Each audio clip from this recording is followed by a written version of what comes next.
కార్యకర్తల సమావేశంకి హాజరైన పెద్దలు మాజీ మంత్రులు సత్యవతి రాథోడ్ గారు, ఇక్కడ నియోజక ఇన్ఛార్జ్ నాగజ్యోతి గారు, జిల్లా పార్టీ అధ్యక్షులు లక్ష్మణరావు గారు, మరియు మండలంలో ఉన్న ప్రతి ఒక్క ముఖ్య నాయకులు, పార్టీ ప్రెసిడెంట్లు, గ్రామంలో ఉన్న కార్యకర్త సోదరులందరూ కూడా ప్రత్యేకంగా ఇవాళ ఏటునాగరం మండలంలో ప్రత్యేకంగా అందరూ కూడా రావడం జరిగింది.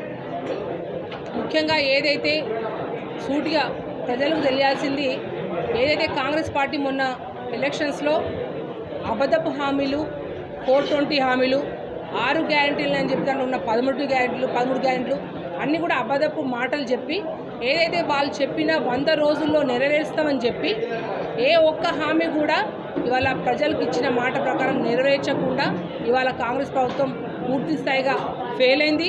ప్రజల్లో నమ్మకం కోల్పోయింది. ఇవాళ ఎక్కడ వెళ్ళినా కూడా గ్రామాల్లో, మా తండాల్లో, మా గూడాల్లో ఎక్కడ వెళ్ళినా కూడా ఇవాళ కేసీఆర్ గారినే తలుచుకుంటా ఉన్నారు. పొలాలన్నీ ఎండుకోపోతూ ఉన్నాయి, సరిగ్గా కరెంటు ఇస్తలేరు. ఏదైతే పెన్షన్స్ ఉన్నాయో పెన్షన్స్ వాటికి పెంచుతానే పెన్షన్స్ కూడా ఈ 3 నెలల్లో కనీసం గతంలో కేసీఆర్ గారు ఇచ్చిన పెన్షన్లు ఎలా ఉన్నాయో అలా ఇవ్వడమే కాకుండా 1 నెల పెన్షన్ కూడా కాంగ్రెస్ పార్టీ వల్ల ఎగరగొట్టేది. అంతేకాకుండా ఈ రైతు బీమా, ఎవరైనా రైతు చనిపోతే కేసీఆర్ గారి ప్రభుత్వంలో 5 లక్షల రూపాయల బీమా ఆ 10 రోజు దినాల్లో వాళ్ళకి వచ్చేది. కానీ బీమా కూడా సరైన టైంలో వాళ్ళ కాంగ్రెస్ ప్రభుత్వం కట్టగా రైతుల ఉసురు తీసుకుంటుంది వాళ్ళ కాంగ్రెస్ ప్రభుత్వం. అంతేకాదు ఇవాళ మా మహిళలకు ఏదైతే మహాలక్ష్మి కింద 2500 రూపాయలు ఇస్తామని హామీ ఇచ్చిండ్రో 18 సంవత్సరాలు నిండిన వారికి కావచ్చు, మిగతా వయసులో ఉన్న వాళ్ళకి ఆ హామీని కూడా నెరవేర్చలేదు. మా ఆడబిడ్డలు ఎంతో ఆశతో ఖచ్చితంగా కేసీఆర్ గారి గతంలో చాలా బ్రహ్మాండం పాలన చేసింది, కానీ కాంగ్రెస్లో ఇంకా గొప్పగా ఏం చేస్తారో అని ఆశపడి ఇవాళ ఈ 2500 అటువంటి హామీలు విని ఇవాళ మన కాంగ్రెస్ కోటేషన్ ఈ పని కూడా చేయలేదు.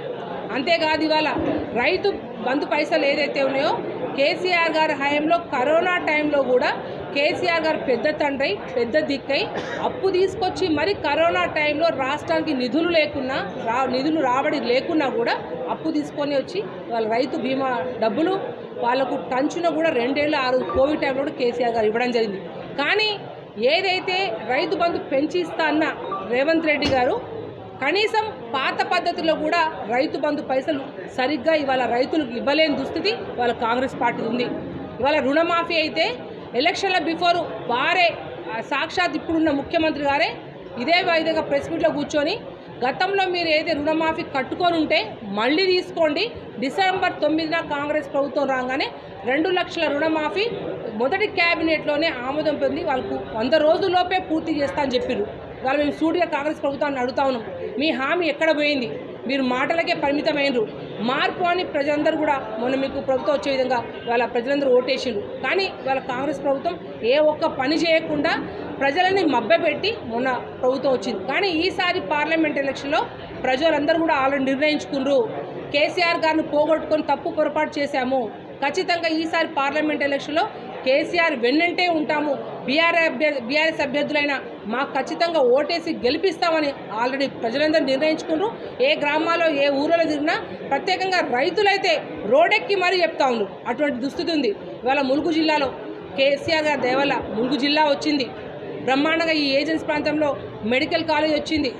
మేము బీఆర్ఎస్ ప్రభుత్వం ద్వారా కొట్లాడడం వలన, కేంద్రం మీద ఒత్తిడి తీసుకోవడం వలన ఇవాళ గిరిజన ట్రైబల్ యూనివర్సిటీ ఏదైతే ఉందో జాకారులో అక్కడ 337 ఎకరాల భూమి ఇచ్చి ఇవాళ కేంద్రం మీద ఒత్తిడి తీసుకొచ్చి ఇవాళ కేంద్ర యూనివర్సిటీ కూడా ఓపెన్ అయ్యే విధంగా ఇవాళ బీఆర్ఎస్ ప్రభుత్వం చేసిందని చెప్పేసి వాళ్ళని ప్రజలకు వినవించుకుంటా ఉన్నాం. అదే కాదు, ఇక్కడ కేంద్రీయ విద్యాలయం తీసుకొచ్చినాం. ఏదైతే ఇక్కడే మేము మాట్లాడుతున్న ముందే రోడ్లు మంజూరు చేయించుకున్నాం. ఏదైతే ప్రతిసారి గోదావరి వరదలతో ఇక్కడున్న ఏటునాగరం ప్రాంత ప్రజలు కావచ్చు, మంగపేట ప్రాంత ప్రజలు కావచ్చు, అందరు ఇబ్బంది పడుతూ ఉన్నారు.